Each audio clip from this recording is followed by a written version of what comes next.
আমরা এখানে আসছি সকাল দিকেই। আমাদের এখন দাবি একটা যে আমাদের রেজাল্ট চাই, অতি দ্রুত রেজাল্ট চাই। আমাদের একটা রেজাল্ট যেটা প্রস্তুত, পিএসসি বারবার বলতেছে রেজাল্টটা প্রস্তুত, কিন্তু আমরা দিতে পারতেছি না। এখন পিএসসি কেন দিতে পারতেছে না আমরা জানি না। পিএসসি এখন কোনো বাধার মধ্যে আছে কিনা সেটা আমরা জানি না।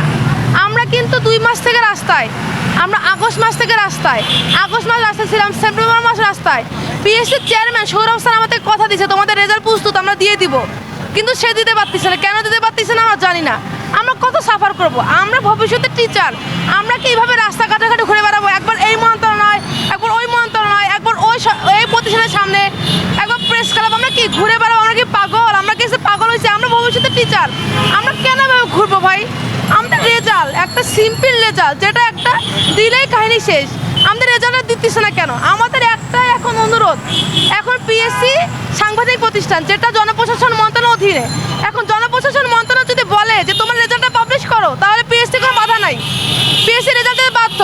এখন আমাদের জনপ্রশাসন মন্ত্রণালয়ের অধীনে আছে ইউনুস স্যার।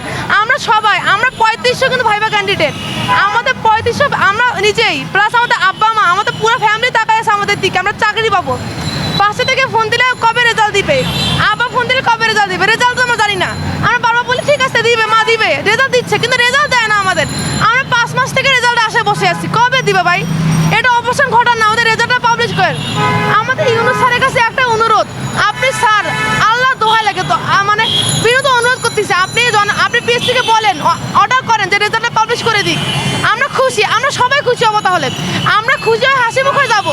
আমরা মানে কালামুখ নিয়ে ফেরত চাই না। আমরা গাজীপুর থেকে আসছি, আমরা সকাল 6টায় বাসে উঠছি, রাস্তায় প্রচণ্ড জ্যাম, আমরা 4 ঘন্টা সাফার করে এইখানে আসছি। আবার আমাদের কোথায় যাইতে হবে জানি না। আমাদের এখন বিরোধ অনুরোধ, আমাদের রেজাল্ট চাই, অতি দ্রুত রেজাল্ট চাই, আজকে রেজাল্ট চাই, আজকে দিক, আমরা হাসি মুখে মিষ্টি খেয়ে চলে যাই। এখন এটা কথা যে আমাদের রেজাল্ট চাই, দ্রুত রেজাল্ট চাই, আজকে রেজাল্ট চাই।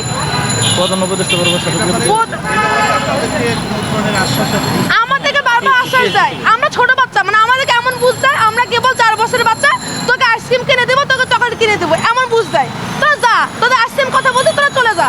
আমাদের বারবার, আমাদের সৌরভ স্যার নিজের কথা দিচ্ছে, তোমরা চলে যাও, আমরা রেজাল্ট প্রস্তুত দিয়ে দিব, 2-1 দিনে 3 দিনে বসে রেজাল্ট দিবে। সেখানে না, কোনো রেজাল্টটা সে দেয় না, সে বারবার আমাকে ঘুরাই দিচ্ছে।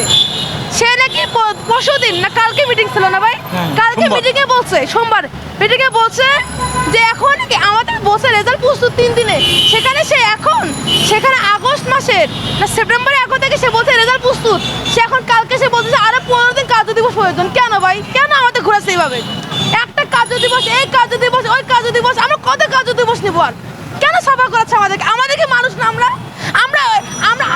আমি আসছি গাজীপুর থেকে, এই যে বড় ভাই আসছে দিনাজপুর থেকে, আমরা কি এভাবে ঘুরে বেড়াবো? আমাদের ভবিষ্যৎ শিক্ষককে আমাদের এটা আমাদের সম্মান দিবে? আমাদের কেন সাফা করাচ্ছে? আমাদের একটাই আশা, আমরা 3500 ক্যান্ডিডেট প্লাস আমাদের 3500 ফ্যামিলি আমাদের দিকে তাকায় আছে। আমরা চাই রেজাল্ট দিক, আমরা হাসি মুখ চাই ভাই, আমাদের আর কালো মুখ ভালো লাগে না। রেজাল্টের হতাশা আমাদের গাজীপুরেই এই সেপ্টেম্বর মাসে 2জন সুইসাইড করছে। কেন? একটা সুইসাইড করছে হতাশায়, চাকরি পায় না, হতাশা। এক বড় ভাই স্ট্রোক করছে, হতাশা, চাকরি পায় না সে। তা আমি তো স্ট্রোক করবো, তার কি গ্যারান্টি ভাই? আমি তো মারা যেতে পারি। এই ড্রাইভার কে নিবে? সরকার নিবে না স্যার নিবে? কে নিবে? পিএসসি নিবে? আমি বাপ মাই মেয়ে যাবো, আমি কে ড্রাইভার নিবে ভাই? এই ড্রাইভারটা কে নিবে? আমাদের রেজাল্ট চাই, আমরা হতাশা চাই না, আমাদের রেজাল্ট চাই, এই মুহূর্তে রেজাল্ট চাই।